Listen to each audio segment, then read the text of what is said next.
शरद पवार विपक्षी दलों को एकजुट कर 2024 में बीजेपी को सत्ता से बाहर करने का सपना देख रहे थे, लेकिन अजीत पवार ने एक ही झटके में शरद पवार के उस सपने के साथ उनकी पार्टी को भी तोड़ दिया। पार्टी के बड़े नेता अजीत पवार के साथ चले गए।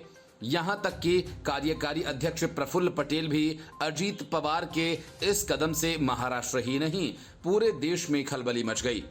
राजभवन में शिंदे सरकार की कैबिनेट विस्तार की तैयारी पहले से चल रही थी। ये सबको पता भी था, लेकिन शपथ लेने वाले मंत्री कौन होंगे इसकी भनक अंत तक किसी को नहीं लगी और शरद पवार की मात हो गई। शपथ ग्रहण समारोह में अजीत पवार के साथ सिर्फ 18 विधायक थे, लेकिन सूत्रों का कहना है कि उनको 35 से अधिक विधायकों का समर्थन प्राप्त है।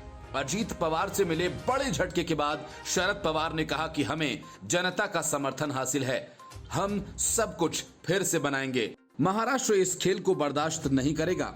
इससे पहले विधायकों के साथ अजीत पवार की बैठक पर प्रतिक्रिया देते हुए एनसीपी के प्रमुख शरद पवार ने कहा कि उन्हें बैठक के बारे में पता नहीं था। शरद पवार ने कहा कि विधानसभा में विपक्ष के नेता के पास विधायकों की बैठक बुलाने का अधिकार था, वह नियमित रूप से ऐसा करते हैं। एनसीपी में हुई इस बगावत के बाद संजय राउत के जख्म फिर से हरे हो गए। संजय राउत ने ट्वीट कर कहा कि कुछ लोगों ने महाराष्ट्र की राजनीति को साफ करने का बीड़ा उठाया है, उन्हें अपने तरीके से चलने दो। क्योंकि मेरी अभी शरद पवार जी से बात हुई, उन्होंने बताया कि वह मजबूत हैं और उन्हें लोगों का समर्थन प्राप्त है। वह उद्धव ठाकरे के साथ फिर से सब कुछ पुनर्निर्माण करेंगे। लोग इस गेम को ज्यादा दिन तक बर्दाश्त नहीं करेंगे। इसके बाद उन्होंने एक और ट्वीट कर कहा, जिन्हें बीजेपी जेल भेज देती है उन्होंने मंत्री पद की शपथ ली है। अजीत पवार की सरकार में शामिल होने पर सीएम एकनाथ शिंदे ने कहा कि पहले महाराष्ट्र में डबल इंजन की सरकार थी, अब ट्रिपल इंजन की सरकार हो गई है। ये महाराष्ट्र के विकास में नए साथी हैं, अजीत पवार का स्वागत है। सूत्रों के मुताबिक अजीत पवार के समर्थन में 35 विधायक हैं। अजीत पवार ने एनसीपी के विधायक के तौर पर शपथ ग्रहण किया है। सूत्रों ने यहां तक बताया एनसीपी के 5 सांसदों में से 3 सांसदों का भी समर्थन किया है।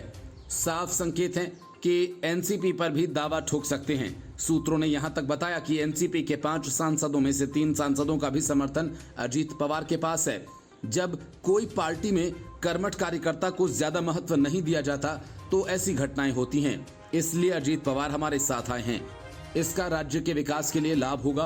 राष्ट्रवादी कांग्रेस पार्टी के नेता अजीत पवार उप मुख्यमंत्री के रूप में महाराष्ट्र सरकार में शामिल हो गए।